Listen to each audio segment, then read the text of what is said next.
bendita Deus eu vou, sem que volte falar, sem que leve hoje me diz este vez que simboliza a vitória que te há.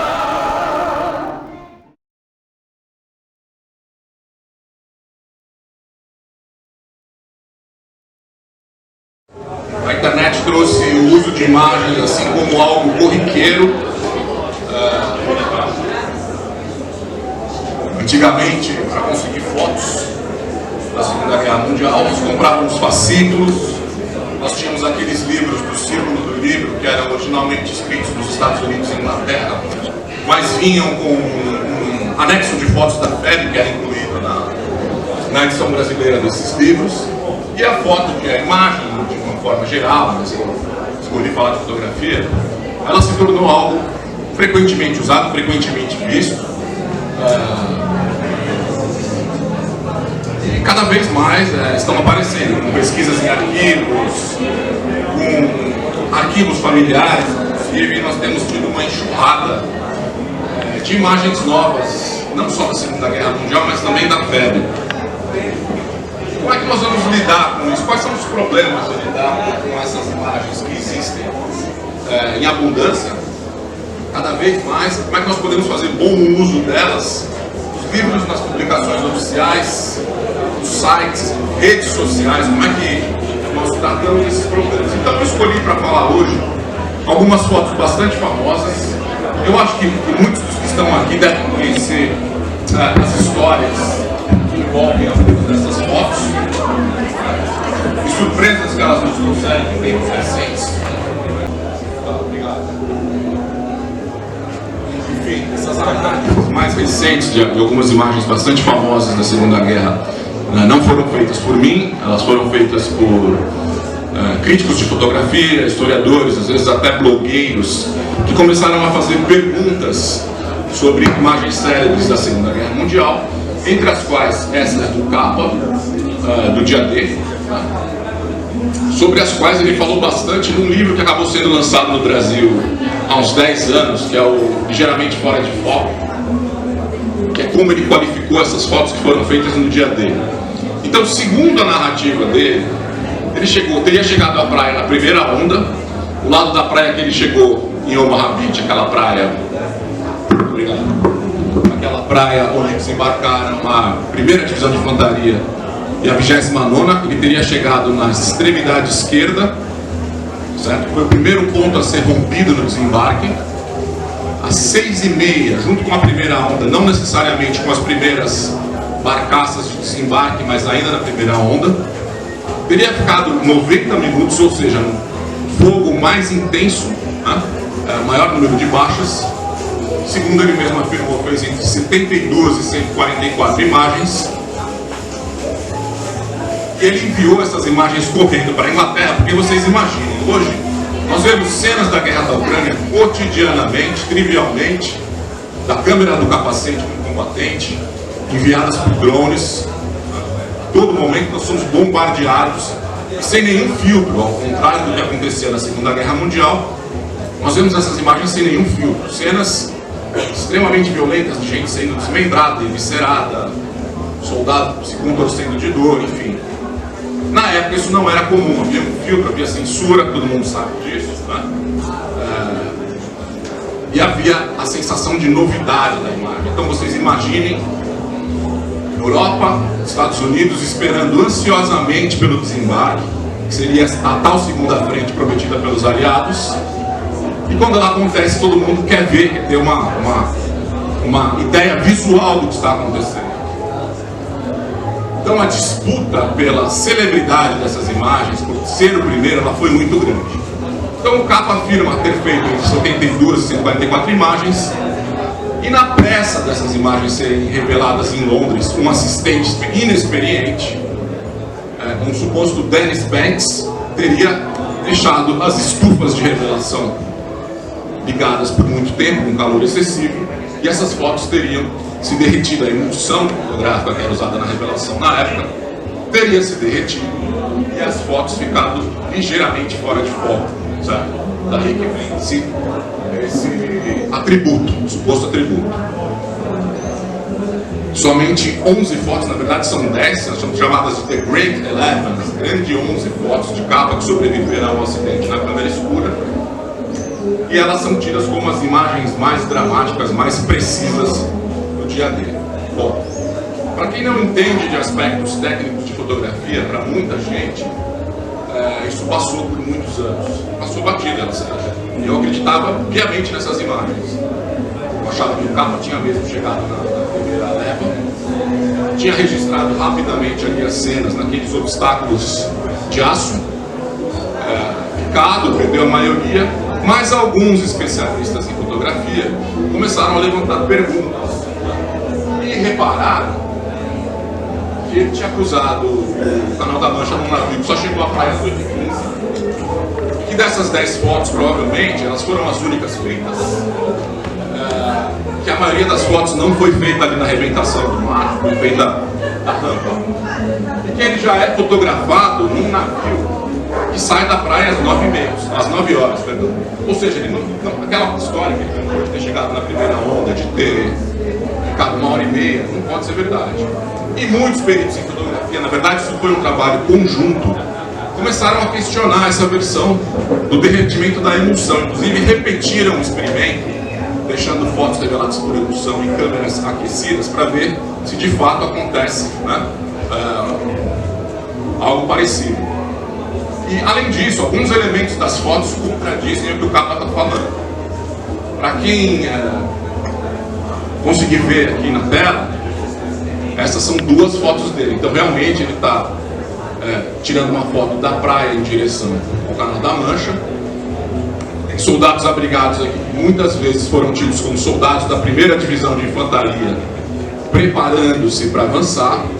E algumas das perguntas que as análises mais recentes fizeram dessas fotos fizeram menção a esse símbolo aqui. Um arco branco, talvez dê para ver nos capacetes. São tropas de engenharia do exército, né?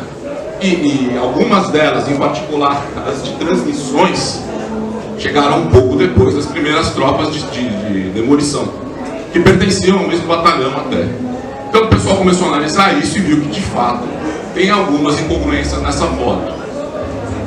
O capa aqui aparece, vocês estão vendo ele encostado na rampa da barcaça, numa dessas barcaças que sai da praia às 9 horas, né? Tem outras fotos, dá para ver pelo número, que é realmente uma embarcação que não estava na primeira onda. Por acaso foram olhar mais fotos ao longo dos anos e acharam algumas imagens dele. Vocês podem ver aí a câmera na mão dele, sem dúvida, né? Pela fisionomia se trata do capa. Então não bate. Eu vou repetir aqui, eu não estou questionando a coragem física, a integridade dele como fotógrafo, mas nesse episódio, nessa disputa pelas primeiras imagens, certamente não foram dele, certo? E eu não quero dizer com isso que a fotografia seja um dado inútil, que por trás de toda a fotografia que nós conhecemos de conflito existe uma narrativa montada. Eu não acredito nisso, eu acredito que a fotografia ela pode de fato registrar o que está contido na legenda, que ela pode ser um recorte fiel da realidade, não estou desprezando o meio fotográfico jornalístico de forma alguma. Nós temos alguns exemplos disso, inclusive com imagens da pele, mas eu mostro essa aqui, que é de um fotógrafo da Marinha Americana, que de fato chegou na primeira onda, tirou a foto de uma das primeiras companhias desembarcando, e se trata de fato de uma imagem por volta das 6h30, 7 horas da manhã na praia de Omaha, certo? Que é um exemplo de algo que nós sabemos por farta documentação que se trata de um registro fiel, né?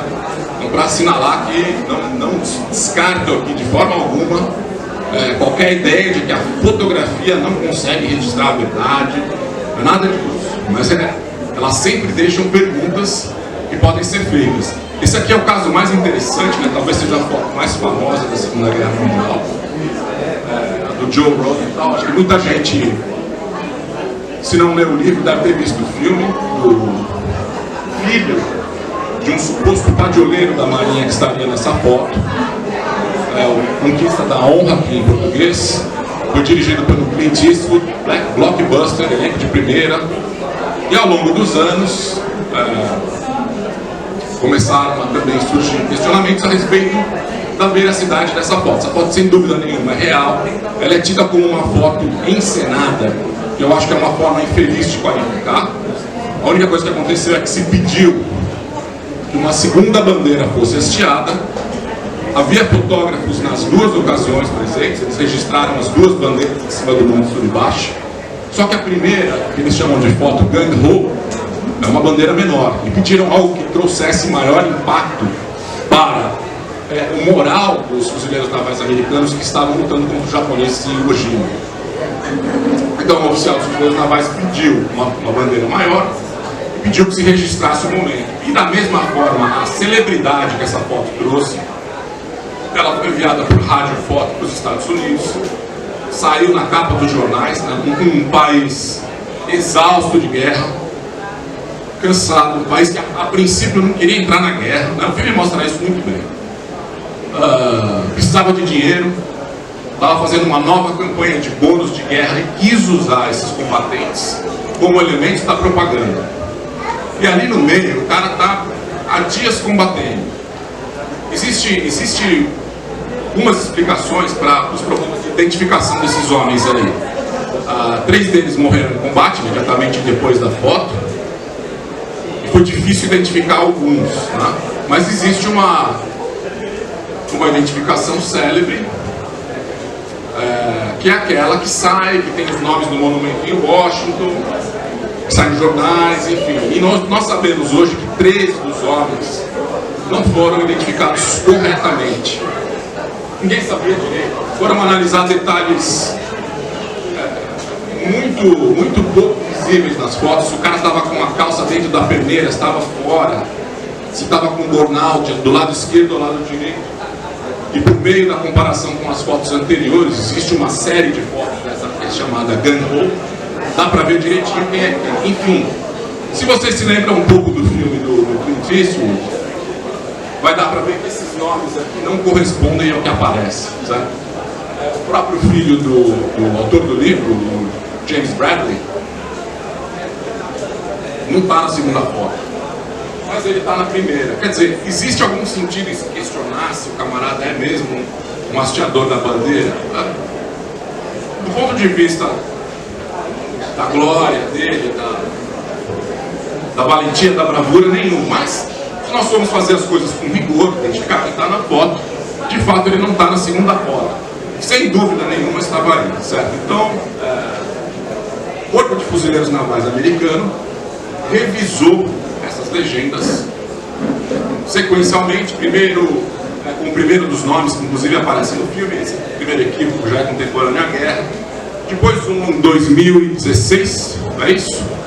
Vocês sabem, 2016 e o último em 2019, e se pronunciou oficialmente retificando a legenda da foto. E essa, pelo escrutínio, por mais que se esmiuçou essa imagem, nós podemos ter como foi a identificação definitiva. Vocês podem ver aí que tem KIA, né? Que é Killed in Action, para 3 deles. 3 morreram imediatamente depois da foto. Então sem dúvida nenhuma, uma foto de combate, de gente que estava em combate. Mas foi uma segunda bandeira levantada por solicitação, por um efeito propagandístico, certo? Então essas coisas, elas podem parecer ínfimas, mas elas importam. A história importa. Os fuzileiros navais querem fazer as coisas homenageando os homens que devidamente estavam lá, e eles mudaram completamente a identificação da foto.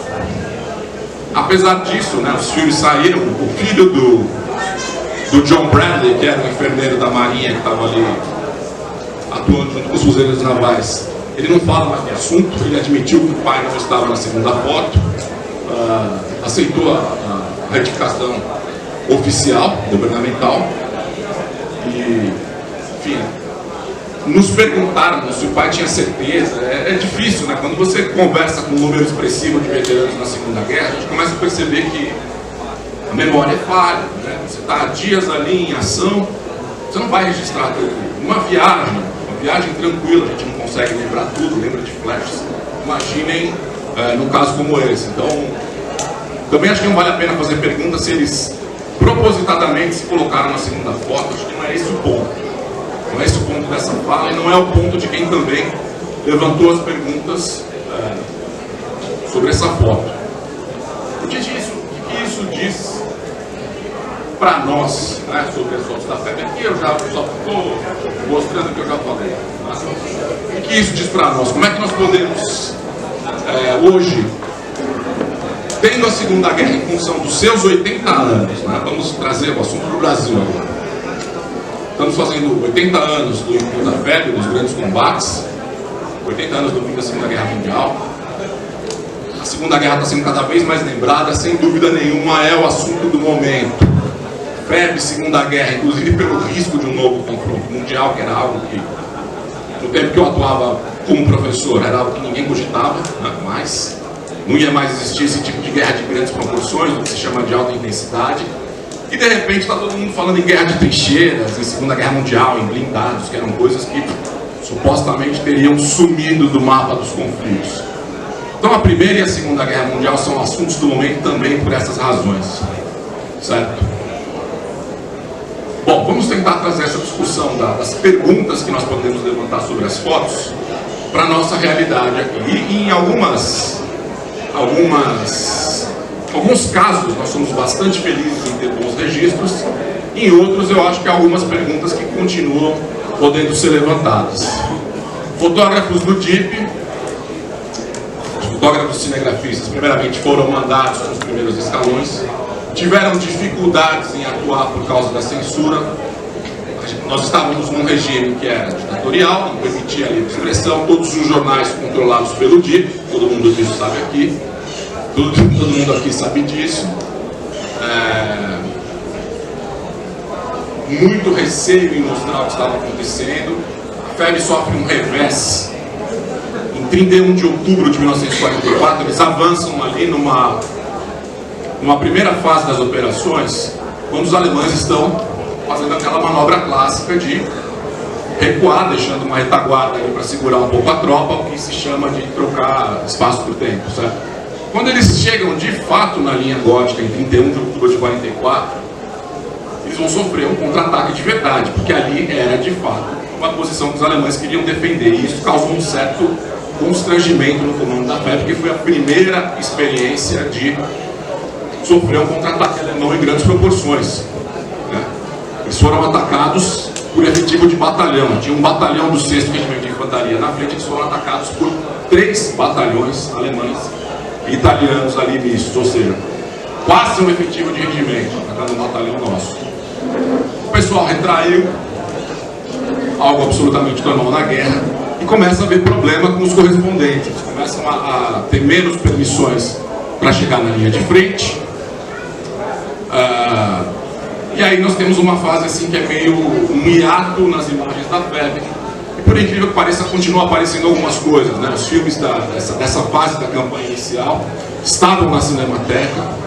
Eu ouvi há muito tempo atrás na associação que os filmes estariam com o Primo Carbonari, estariam em arquivos das redes de TV. Alguns acabaram aparecendo na Cinemateca Brasileira, algumas fotos no Arquivo Nacional, exatamente. Então, há bastante registros, mas eles estavam meio desaparecidos. A internet os trouxe de novo, e esse interesse reavivado na FEB também fez com que fossem ali cavocados por pesquisadores. De onde vêm as fotos que nós temos da FEB? Então, dos correspondentes, dos fotógrafos do DIP, dos fotógrafos americanos, dos correspondentes estrangeiros, e o que é muito interessante, que não deveria ter acontecido, mas aconteceu, que eram as fotos particulares, né?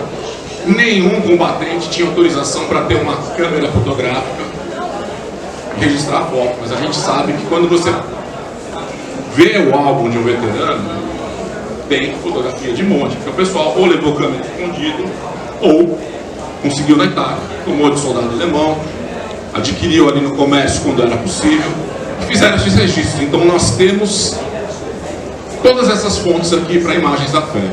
os correspondentes como Tarsilo Mitic, o exército americano, os correspondentes estrangeiros e as fotos feitas por expedicionários. E a partir disso existem o que eu gosto de chamar como as fotografias clássicas da fé. Quais são as fotografias clássicas da fé? As primeiras que começam a aparecer no Brasil. Como elas não têm atrás de si nenhuma controvérsia muito grande, como elas foram plenamente identificadas desde o começo, eu acredito que elas podem ser o ponto de partida para que nós façamos algumas qualificações daqui para frente, certo? Elas podem ser um ponto de partida também para identificação correta das imagens.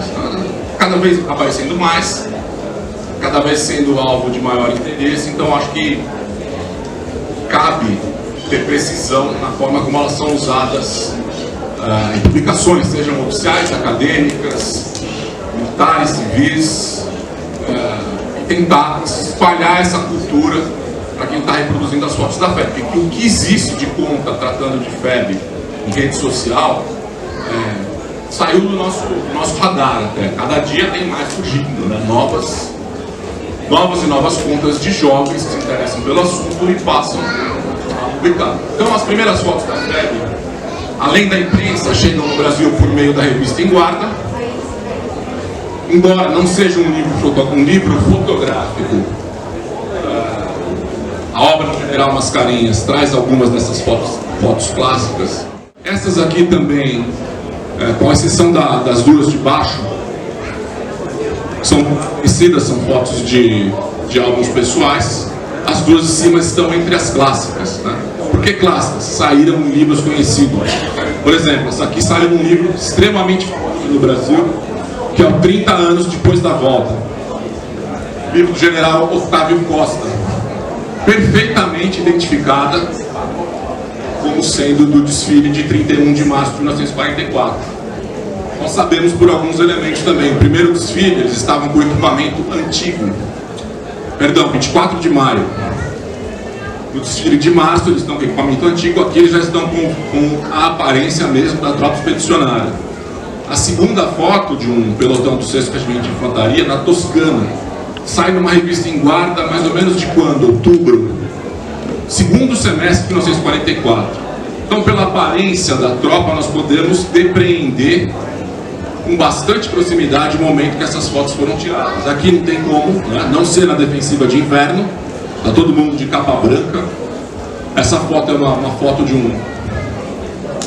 uma esquadra do 11, de fuzileiros do 11. E essa última do 6º RI. Como é que eu posso dizer isso? Tive a sorte de identificar essas fotos na associação. Às vezes eu tirava, na Associação de São Paulo, que eu me refiro, tá? Tirava um xerox de alguma fotografia, deixava no mural e pedia para que o pessoal que fosse passando lá, naquela época tinha 2.000 sócios, era muita gente. Deixa escrito aí quem que é. Ou deixava o telefone e o pessoal ligava e falava, esse aqui é o fulano, e assim conseguia fazer alguma identificação. Nem sempre isso funciona. Uma outra forma fácil também de identificar os escalões de embarque da foto, né, voltando para essa ideia da cronologia, são os uniformes. O primeiro escalão que embarca com aquele famoso uniforme que deu margem para a confusão dos alemães, e o segundo que já embarca, o segundo e terceiro embarcam com um uniforme que foi criado especialmente para a FEB, certo? Vou voltar a falar dessa questão da identificação das fotos aí um pouquinho mais para frente. Então, mais fotos aqui clássicas da FEB, todo mundo sabe de quando elas são. Naquela capela e monte de ronquidos, estão muito bem identificadas por vários veteranos, nós não temos dúvidas. Essa cena aqui, muito bonita, de soldados de artilharia, um momento de descontração na neve. Essa do M8 em Massarosa. Inclusive surgiu uma polêmica a respeito da possível identificação de um homem de um batalhão do 6º, e não estava em Massarosa. Nós podemos cruzar as informações com documentos e tentar fazer legendas mais precisas, né? Talvez nós sejamos os últimos capazes de fazer isso. Nós somos a última geração que vai ter contato com veteranos, que teve, né? Agora está cada vez mais difícil. Restam menos de 50 no Brasil. Então perguntar para alguém hoje alguma coisa, mesmo que você saiba que a memória às vezes pregue peças, perguntar para alguém é cada vez mais difícil. Essa aqui de Montese, o avanço na sequência de Montese, todas as fotos dos livros clássicos da febre, Mascarenhas de Moraes, Otávio Costa, Manuel Tomás Castelo Branco, que foi da Companhia de Transmissões, o Coronel Bonucci acabou de falar. E aí os problemas quando você começa a perguntar coisas, né?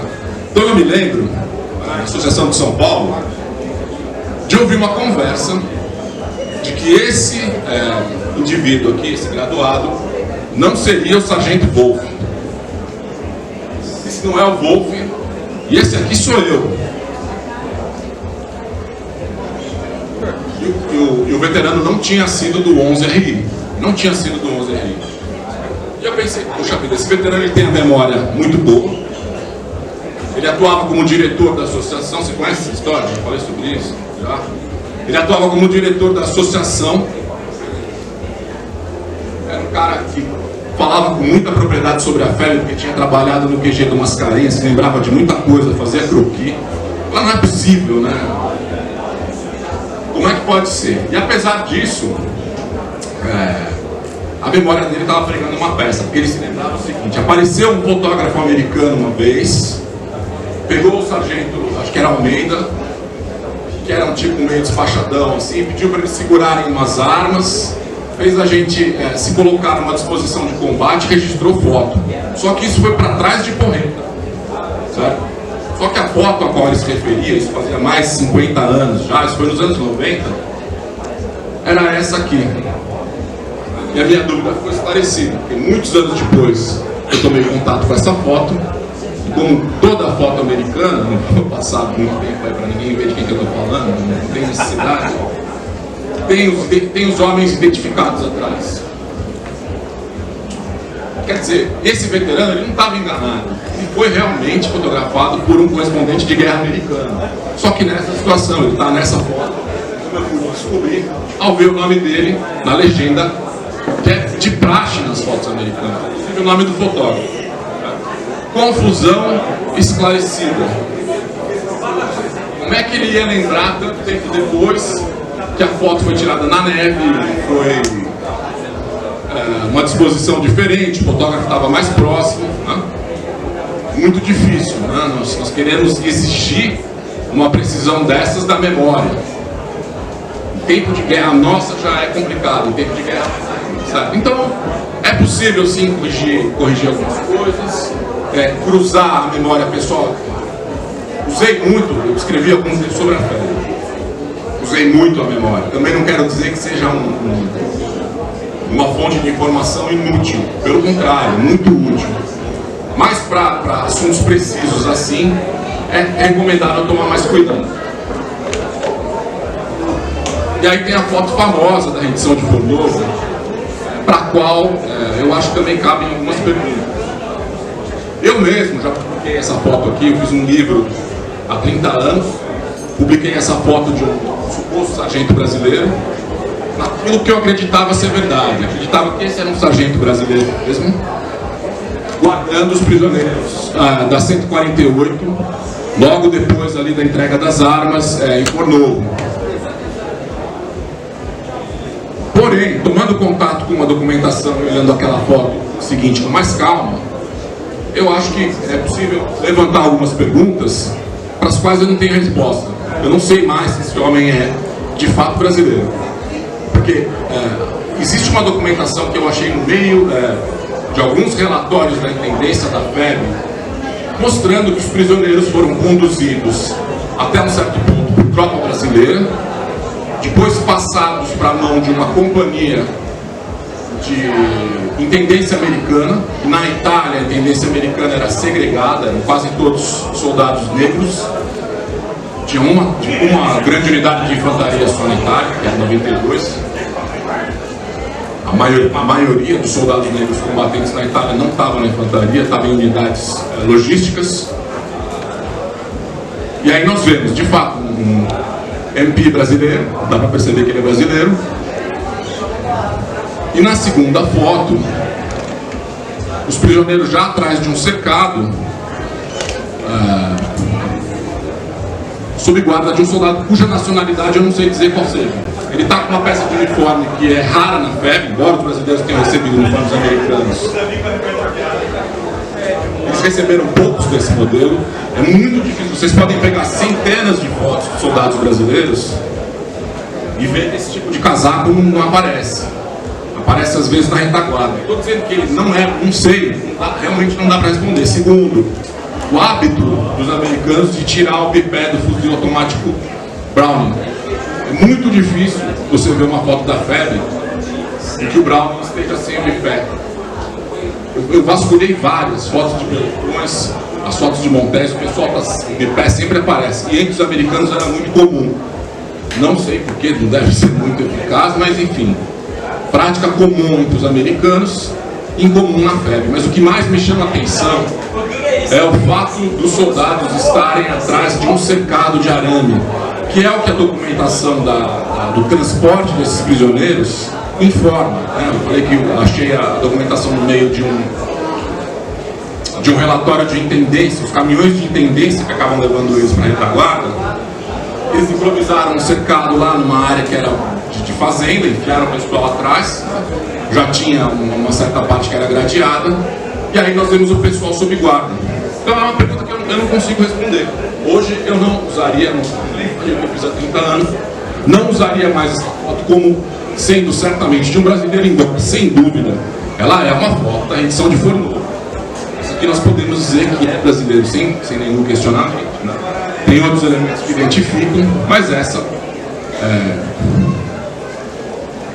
talvez apareça aí uma outra sequência de fotos.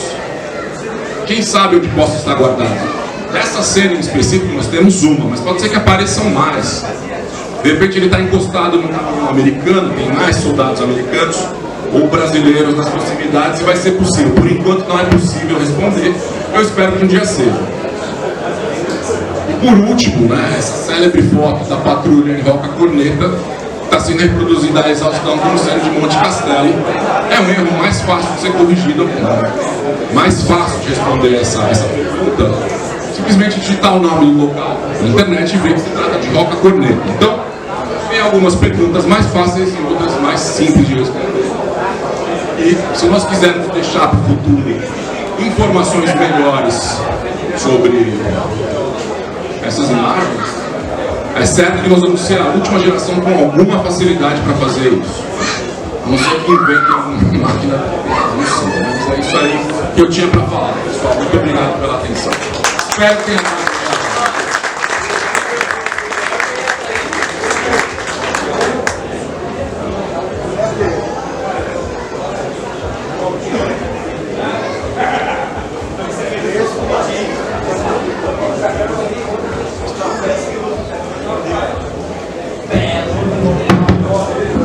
Está franqueada a palavra a assistência para os debates. Basta levantar o braço, se identificar e dizer a sua procedência e fazer o seu questionamento livremente. Por favor.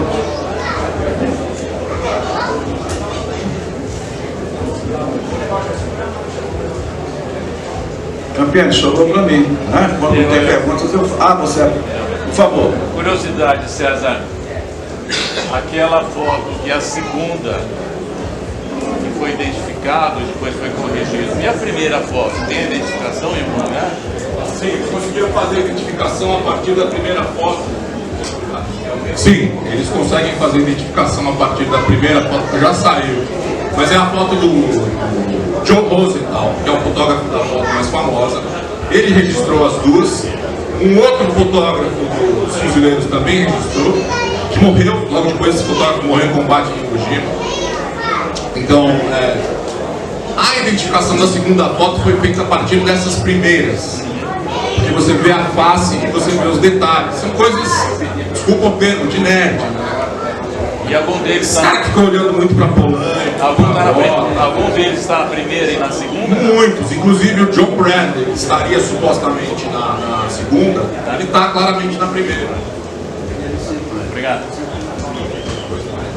Professor, a minha pergunta vai em cima da imagem, né? O uso da imagem, seja ela fotografia, seja ela o filme, tá? O filme. É claro que você olhando na sequência da Segunda Guerra Mundial, pós-Segunda Guerra Mundial, a gente vê na Guerra do Vietnã aquela foto daquela criança toda queimada. Aquilo é uma foto que muda, né, a postura do país com relação a isso.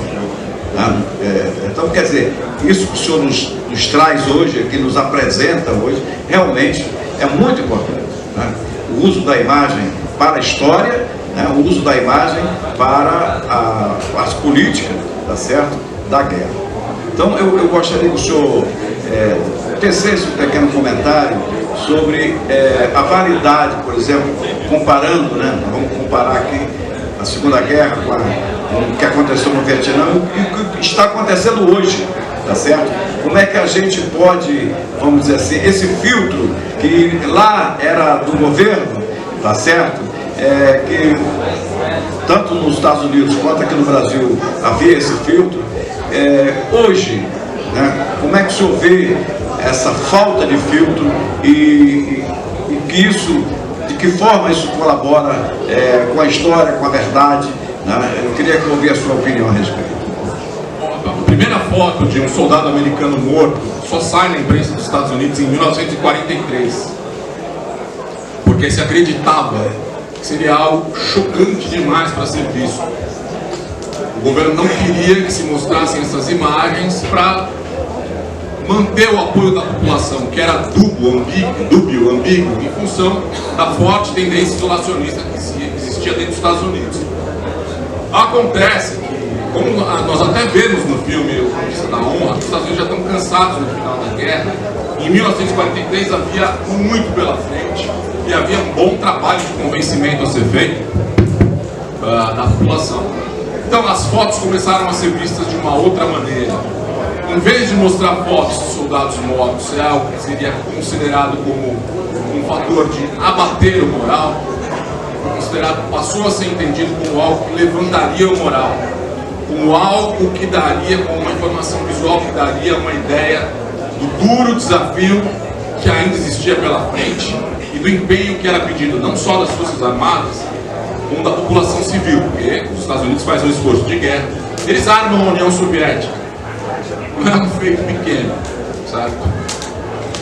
Além dos aliados, além dos seus próprios combatentes, eles armam vários países, como a gente disse, por meio de uma produção industrial intensa na qual a população se empenha. Então, as imagens têm uma força muito grande nisso. O contexto de informação e político nos anos 60 é muito diferente. Tá? E aí a imagem começa a ter aquele fator que, se nós formos considerar numa análise meio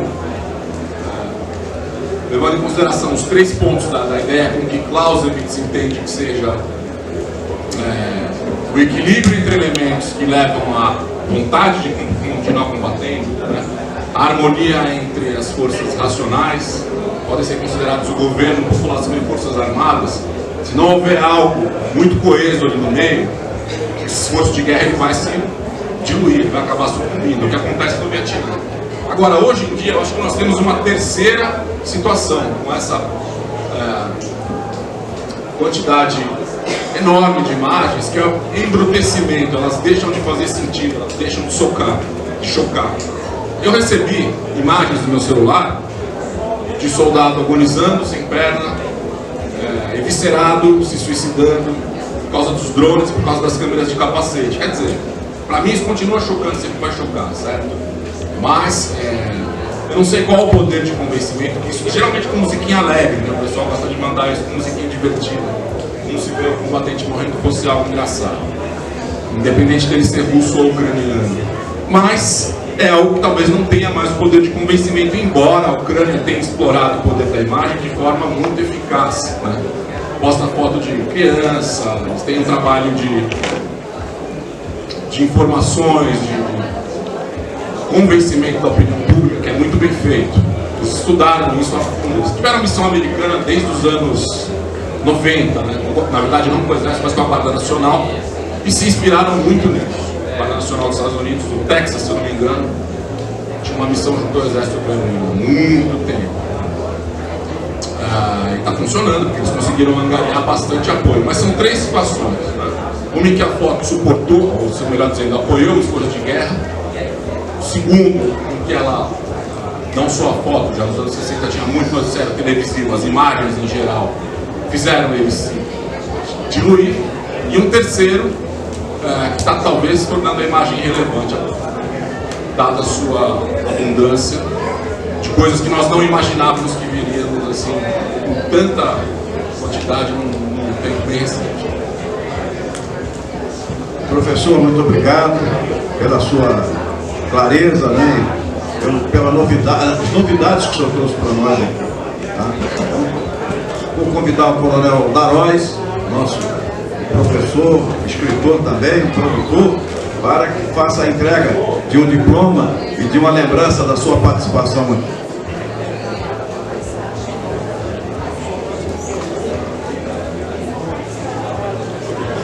É melhor sair da luz. Sai da luz.